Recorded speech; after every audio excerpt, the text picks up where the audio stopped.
Hello student, welcome to my channel Satyug math. Dear student, मैं कल आप लोगों को एक्सरसाइज 2.4 का पहला बताया था। इसके पहले इंट्रोडक्शन भी बताया हूँ और कल पहला बताया और मैंने बोला था कि दूसरा आप लोग बनाइएगा और आज मैं बनवाऊंगा, आप लोग इससे मिला करके देखिएगा। ठीक है, तो क्वेश्चन क्या था कि ये जो बहुपद है त्रिघात बहुपद, इसके शून्यक दिए हुए हैं अल्फा बीटा गामा। तो पहले पता करना है कि जो दी हुई संख्याएं हैं इसके शून्यक हैं कि नहीं। तो चलिए सॉल्व करते हैं। तो सबसे पहले हम x बराबर 2 ले लेते हैं, x बराबर 2 लेते हैं और इसको हम px मान लेते हैं बहुपद को। लेट px बराबर, तो क्या हो गया, x cube minus 4x² plus 5x minus 2। X का मान हम 2 यहाँ रखेंगे। 2 जहाँ जहाँ x है वहाँ हम 2 बैठा देंगे। कल मैं पहला का पहला बहुत अच्छा से बताया हूँ। ठीक है, आज थोड़ा जल्दी कर रहा हूँ, समझने का प्रयास कीजिएगा।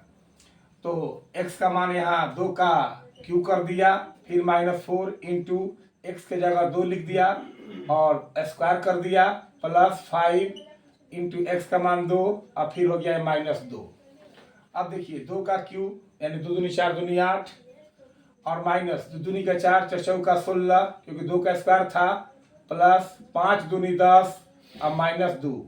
अब आप लोग देखिए कि ये 10 और 8 दोनों प्लस में है तो 18 हो गया और -2 -16 -18 हो गया और बराबर का हो गया 0।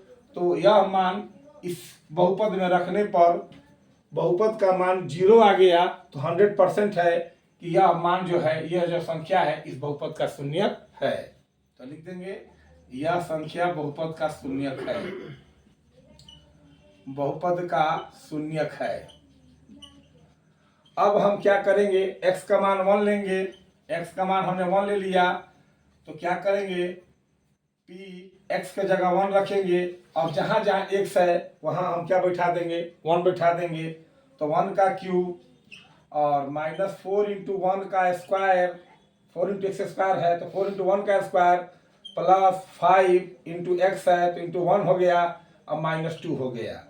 1 का क्यूब 1 ही होगा, -1 का स्क्वायर 1 और 1 में 4 में गुना करेंगे तो 4 और प्लस 5 1 या 5 यानी 5 से कम 5 और -2 तो -2 लिख दिया।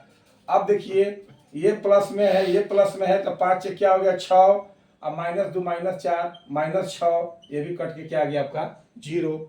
यानी कि यह संख्या भी बहुपद का शून्यक है, बहुपद का शून्यक है।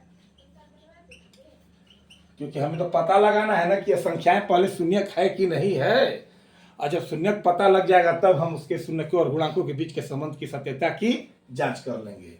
तो चलिए अब हम जो है x बराबर फिर पुनः 1 लेते हैं, क्योंकि किताब में मिला लेते हैं कि 1 ही क्या दिया है, 2 1 और 1 ही बुक में तो दिया है। तो फिर तो 1 का मान रखने पर तो शून्य का ही गया है, तो यह भी 1 तो रखने पर वही चीज वैल्यू देगा 0। तो चलिए स्पष्ट है कि ये तीनों जो है इस बहुपद के शून्यक हैं, क्योंकि द्विघात बहुपद में भी अल्फा और बीटा का मान सेम आ जाते हैं, शून्यकों के मान बराबर भी हो सकते हैं। यहाँ 3 शून्यक हैं तो तीनों शून्यकों के मान बराबर हो सकते हैं या अलग अलग भी हो सकते हैं। तो यहाँ 2 शून्यकों की 3 शून्यकों में 2 शून्यकों के मान क्या हैं, बराबर हैं। तो अब हम लोग चेक करेंगे शून्यकों तथा गुणांकों के बीच के संबंध की सत्यता की क्या करेंगे, जांच करेंगे। क्योंकि एक तो यहाँ रख के हम चेक कर ही दिए हैं तो फिर इसे को दोबारा रख के थोड़ी चेक करेंगे। तो 100% ही है कि शून्यक है। तो अल्फा बीटा गामा हो गया, यानी अल्फा बीटा गामा। अब हम चेक करते हैं, चेक क्या करते हैं कि पहला संबंध आपको बताया था कि alpha plus beta plus gamma बराबर -b/a होता है। अल्फा का मान 2 हो गया, प्लस बीटा का मान 1 हो गया और प्लस गामा का मान 1 हो गया। और जो -b है तो माइनस तो दे दिए, लेकिन b क्या होता है, तो x² का गुणांक होता है और x² का गुणांक क्या है आपका -4 है। तो यहाँ -4 लिख देंगे। और बटा में a किसका गुणांक होता है, तो x³ का गुणांक होता है। x³ का गुणांक यहाँ क्या है, 1 है, 1 इंटू है, तो x³ 1 में गुना करेंगे तो x³ ना होगा, तो यहाँ 1 आपका है। ठीक है, तो बटा में 1 हो गया। अब क्या कर लेते हैं, 2 1 3 3 1 4, अब माइनस माइनस ही प्लस हो गया, तो 4 और नीचे तो छिपा हुआ रहता है। तो आपका ये जो पहला संबंध है उसके शून्यकों और गुणांकों के बीच के संबंध की जांच हो गई, यानी दोनों बराबर आ गए, ये सही है।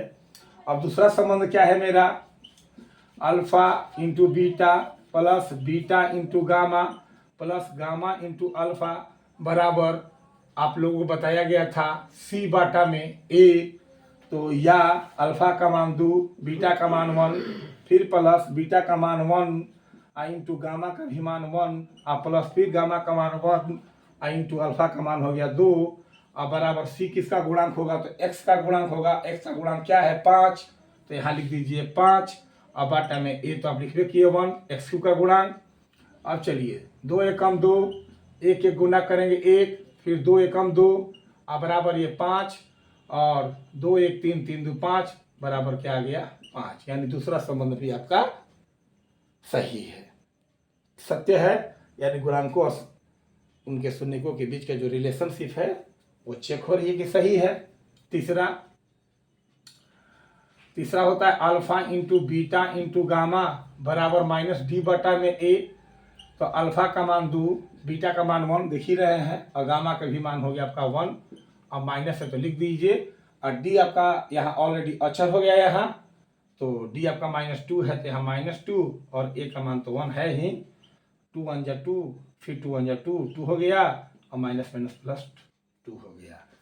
तो यानी तीनों संबंध, पहला दूसरा तीसरा, इन शून्यकों को पहले पता लगाया कि है कि नहीं, तो वास्तव में इनका मान रखने पर, यानी x शून्यक भी तो x के ही ना मान होते हैं, x चर में है तो y चर में है तो y के मान होते हैं।